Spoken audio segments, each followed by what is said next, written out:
안녕하십니까. 자, 오늘은 선생님이 안경을 안 쓰고 나왔어요.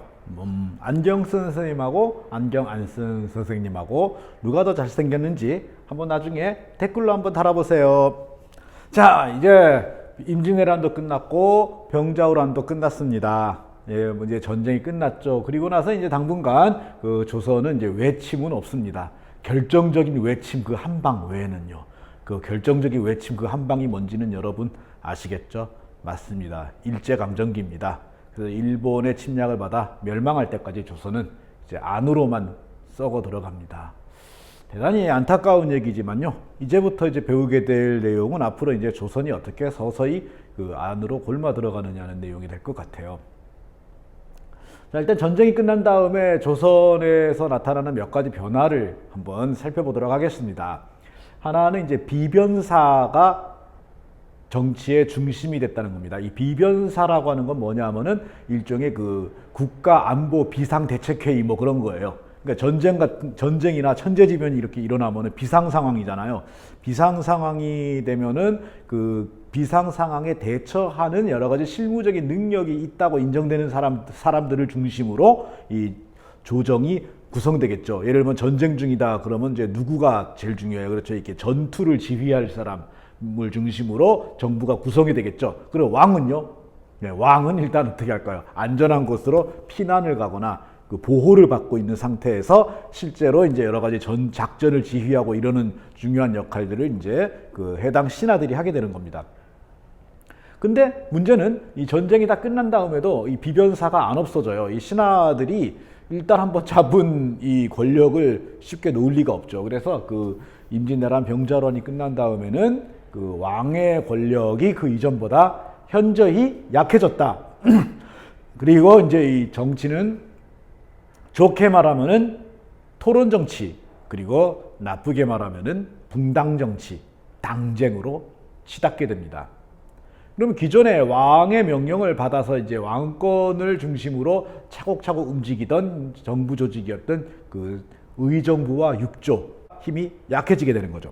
요즘 우리나라식으로 얘기하면은 중앙재해대책본부인가요? 그 중대본이라 그러잖아요. 그 정부가 그 코로나 방역을 위해 가지고 그걸 중심으로 만들어져 있죠. 뭐 그런 식으로 이제 있는 건데 코로나가 끝나고 난 다음에도 이 중대본이 계속 남아서 거기에서 나라 일을 계속 정하게 한다. 그렇게 되면은 기존의 그 정부 부처나 국회나 대통령의 위상이 좀 애매해지겠죠. 그런 거를 생각하면 되겠습니다. 그리고 이제 전쟁이 끝난 다음에 저번 시간에 이야기했을 겁니다. 전쟁이 끝났으니까 백성들이 이제 전쟁 사이에 양반과 지배층들의 무능력함과 위선을 깨달았기 때문에 조금 반항적이 되고 자기들의 그 힘을 자각하게 되고 그래서 이들을 달래기 위해서 세금을 깎아줬다. 대동법과 균역법 이런 거 아마 기억나실 겁니다. 그런 것들이 이제 그 전쟁 이후에 나타나는 중요한 변화가 되겠습니다. 그런데 이 비변사가 해체되지 않고 당쟁이 점점 격화되면서 이제 큰 문제가 발생하는 거죠. 지금 여기서 보여드리는 게 이제 그 조선 후기의 그 붕당의 분화되는 모습입니다. 당파의 분열도죠. 처음에 그 동인과 서인이 있었잖아요. 동인과 서인이 있었는데 동인이 이제 남인과 북인으로 갈라집니다. 그리고 이 북인이 광해군 시대 때 집권 세력이죠. 그래서 이 북인이 권력을 잡고 있었다가 그 인조반정이 일어나면서 북인은 이제 밀려나고 서인이 권력을 잡게 되죠. 그리고 나서 그 다음부터는 이제 그 서인과 그 남인 간의 권력 다툼이 한동안 이어집니다. 이거를 또 이 숙종이라는 임금이 또 이용을 했어요. 이 숙종 임금이 이 비변사가 강화되면서 왕권이 약해지니까 이걸 어떻게 하면 다시 왕권을 되찾을까 고민하다가 신하들을 자기들끼리 어떻게 해요? 싸우게 만들어야겠다. 그런데 왕이 이 중에 어느 한 편이 돼버리면은요, 그 편이 힘이 세지잖아요. 예를 들면 인조 때 서인이 강했고, 그 다음에 광해군 때는 북인이 강했죠. 그렇게 되면은 마치 왕과 북인의 공동정권, 왕과 서인의 공동정권 같이 느껴지는 거예요. 그래가지고 요거 안 되지. 그래가지고 숙종은 남인 편인 듯 듯 하다가 그러면 남인이 미친 듯이 서인을 공격하겠죠. 그러면 서인이 막 관직에서 쫓겨나고 감옥 가고 귀양 가고 때로는 사약 받아 죽고 막 그러다가 어느 날 갑자기 또 이번에는 서인 편을 들어요. 그러면 누가 나가 떨어져야 돼요. 남인들이 또 막 끌려가고 매 맞고 죽고 막 이게 왔다 갔다. 야 이제 또 서인 세상이야. 그랬더니 또 다시 또 확 바뀌면서 야 이번엔 남인이다 하면 또 서인이 으악 하고 또 막 당하고 이게 왔다리 하는 거예요. 이거를 뭐라 그러냐면 환국이라 그래요. 환국. 그러니까 국면이 확 바뀌었다 그런 뜻이죠. 이 가만히 보면은 임금이 변덕쟁이던가 아니면 일부러 조장했던가 그러는 거예요. 그러니까 이제 서로 서인과 남인이 서로 눈치를 보면서 서로가 서로를 공격하려고 아주 그냥 환국이 있을 걸 예상할 수 있기 때문에 내가 지금 비록 저놈들이 권력을 잡고 있어도 환국을 잘 이용하면 우리가 이길 수 있어. 빨리 빈틈을 찾아 이러면서 서로가 서로를 물어뜯느라고 아주 정신이 없었죠. 이러는 동안에 그 나라 살림이 제대로 될까요? 참 그렇죠. 그러다가 또 서로 이제 싸워가지고 이기려고 막 서로 흠집을 찾다가 보니까 또 어떤 황당한 일이 일어나느냐? 그게 바로 이제 예속 논쟁이죠. 그야말로 아주 사소한 일 가지고 말다툼을 벌이다가 그게 당파 간에 서로 죽고 죽이는 싸움으로 번지는 일, 이런 것들을 그냥 흔히 통칭해서 이제는 예속 논쟁이라고 부릅니다. 그 예속 논쟁이 얼마나 그 황당한 걸 갖고 이제 서로 싸운 거냐면요, 이런 거예요. 왕이 돌아가셨어요. 왕이 그 효정 임금이 돌아가셨는데 그 문제는 어머니보다 먼저 돌아가신 거예요. 참 어머니 입장에서는 슬프죠. 자식이 죽으면 이제 부모도 상복을 입거든요. 문제는 이 상복을 어떤 상복을 입느냐라는 거죠. 돌아가신 효종 임금을 위하여 그 어머니는 상복을 1년을 입느냐 3년을 입느냐 이걸 가지고 이런저런 문헌을 놓고 막 다툰 거예요. 그게 1차 예속 논쟁이고요. 그 다음에 이제 그 효종 임금의 그 부인 왕비도 또 얼마 있다가 또 돌아가셨는데 참 그 어머니가 그때도 살아계신 거예요. 이번엔 그래서 며느리를 위해서 또 상복을 입어야 되는데 이것도 역시 또 1년을 입느냐 3년을 입느냐 이걸 가지고 또 온갖 문헌을 뒤져가면서 아니다 1년 입어야 된다 3년 입어야 된다 이러고 싸웠던 거예요. 참 그래서 이거 갖고 싸우는 거예요. 이게 싸움거리가 됩니까? 그런데 이거 갖고 싸우다가 결국은 한쪽에 이 논쟁에서 지면 목숨이 달아나는 거예요. 목숨이 날아가는 거예요. 이런 식으로 치고받고 싸우게 됩니다. 이건 이제 붕당 정치라고 할 수가 없죠. 이쯤 되면 뭐예요? 이 당파 싸움이죠. 그러다가 이제 차츰 이제 남인이 점점 약해집니다. 남인이 약해져서 남인은 이제 사실상 전부 밀려나서 그 시골에서 학문을 연구하는 그런 선비로 밀려나게 되고요. 서인이 이제 권력을 독점하게 되는데 그러니까 이번엔 또 어떻게 될까요? 서인이 또 갈라집니다. 서인이 갈라져요. 이게 뭐예요? 노론과 소론으로 갈라집니다. 별 차이 없어요. 그냥 갈라지는 거예요. 그렇게 갈라져가지고 또 노론과 소론이 또 서로 막 치고 맞고 싸웁니다. 자, 이 와중에 임금이 된 영조. 자, 이 영조는 당파 싸움의 문제점을 어릴 때부터 실감하고 자란 사람입니다. 왜냐하면 이 각 당파가 서로 싸우면요, 각 당파마다 미는 왕자가 있단 말입니다. 미는 왕자가 있어요. 그래서 어쨌든 그 왕을 껴야 이 권력이 튼튼해지니까요. 그래서 어떻게든 서로 자기네가 미는 왕자가 다음 임금이 되도록 하려고 이제 아주 애를 쓰는데, 그렇게 되면은 상대파가 미는 왕자는 어떻게든 핑계를 잡아서 쫓아내야 되는 거죠. 왕자가 뭔가 핑계 잡히면요, 목이 달아납니다. 이 왕자들은 자칫 잘못하면은 반역자로 몰리기 딱 쉬운 자리거든요. 예를 들면은 어느 왕자가 내가 다음에 왕위를 이으면 말이지, 이렇게 하겠어, 이런 뜻을 펴면은 그 순간 뭐예요? 아버님이 엄연히 살아 계시거늘 저런 무엄한 자를 봤나 해가지고 바로 역적되는 거예요.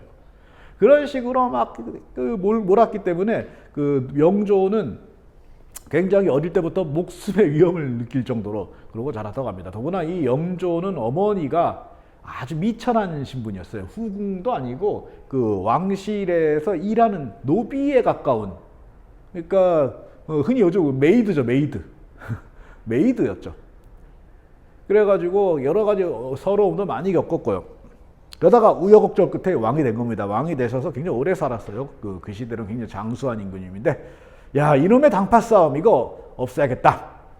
그래가지고 펼친 정책이 뭐냐면은 탕평책입니다. 그러니까 특정한 당파를 가리지 않고 인재를 골고루 등용하겠다. 물론 말씀은 그렇게 하셨지만 소론보다는 노론을 더 중하게 등용했던 건 사실이지만, 어쨌든 그 탕평책이라는 정책을 펼쳤다. 그리고 그 상당히 영특한 군주였고 오랫동안 살면서 그 정치를 잘했기 때문에 이제 어지러웠던 조선이 조금씩 안정이 되어 갑니다.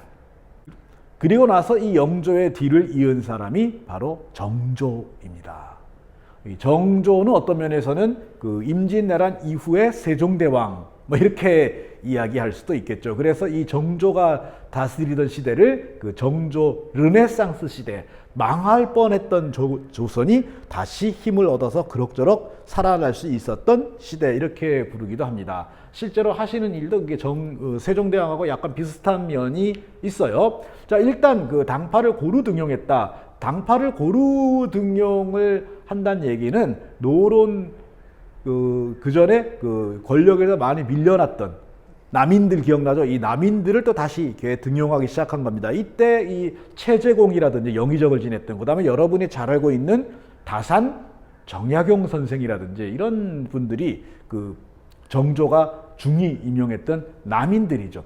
그렇다고 해가지고 기존의 노론들, 이제 서인 중에서 이제 노론인데, 노론들을 딱, 야, 이제는 남인 세상이야, 니네 다 나가 쫓아내냐? 그건 아니죠. 그건 탕평에 어긋나죠. 그래서 골고루 등용을 했습니다. 그 다음에 얼마나 이분이 또 이렇게 열린 마음을 갖고 있었냐면, 당시 조선시대 때는 서자, 그러니까 그 지금 그러니까 말하자면 이거죠. 본부인이 아니라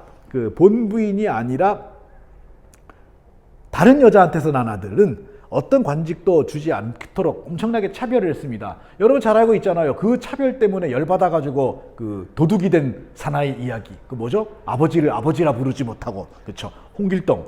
그게 다 거기서 나온 거거든요. 그런데 이 서자들도, 이걸 서얼이라고 불렀거든요. 이 서자들도 능력이 있으면은 등용을 했습니다. 그래서 이 박제가 같은 분이 그 관직을 얻었죠. 그 다음에 세종대왕이 집현전을 만들었잖아요. 정조 역시 규장각이라고 하는 것을 만들어서 학문을 다시 정비하고 여러 가지 국가 정책이나 이런 것들을 개혁하는 아이디어 뱅크로 삼았습니다. 그리고 이제 뭐 그 밖에 장룡령이라고 하는 그 국왕 직속 부대를 만들었죠. 즉 비변사를 견제하는 거죠.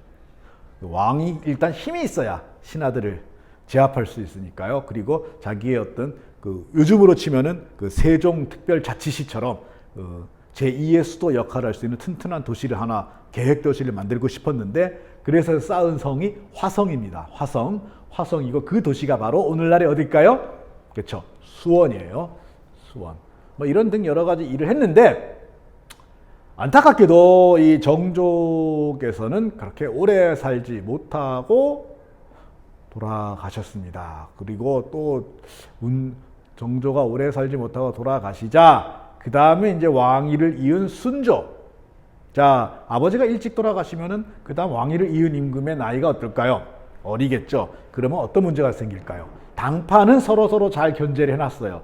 당파는 서로 잘 견제해놨는데 그 다음에 누가 힘을 얻게 되느냐?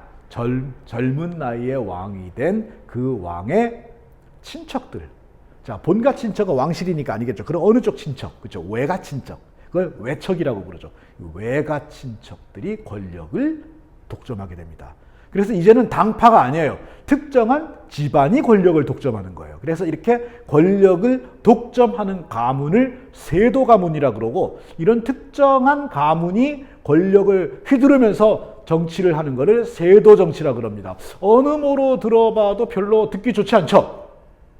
자, 그래서 이 조선시대의 붕당 정치는 어떻게 되냐? 동인 서인이었다가 남인 북인 노론 소론 이렇게 됐다가 북인이 잡았다가 남인이 쫓겨났다가 서인이 잡았다가 남인하고 서인하고 싸웠다가 그 다음에 다시 그 남인은 영원히 쫓겨나고 그 다음에 이제 노론과 소론이 싸우다가 노론이 권력을 잡았다가 그것도 얼마 못 가고 결국은 특정한 가문이 권력을 독점하는 세도 정치 시대로 가고 말았다는 겁니다.